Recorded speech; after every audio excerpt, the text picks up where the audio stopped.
In today's video, I'm going to show you how to change email preferences in Grammarly so you can quickly unsubscribe or opt out of marketing and product update emails. This is a simple process, but if your inbox is getting crowded with Grammarly notifications, this guide will help you take control in just a few clicks. If this video helps, make sure to hit the like button and subscribe for more easy software tutorials like this.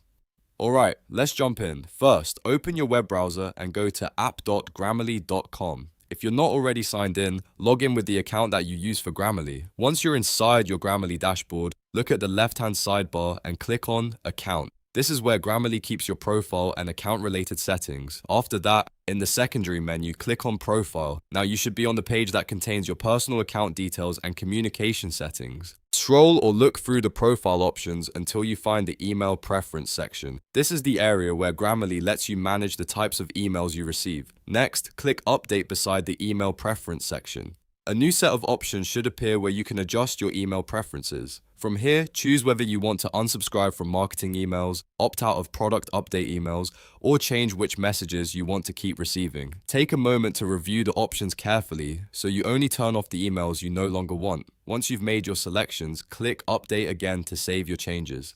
Grammarly will then apply your new email preferences right away. That's all it takes to manage Grammarly email notifications and keep your inbox cleaner. If you ever want to go back and change these settings again, just repeat the same steps inside your account profile. I hope this tutorial made it easy to update your Grammarly email preferences. If it did, please hit the like button, subscribe to the channel, and turn on notifications so you don't miss the next helpful guide.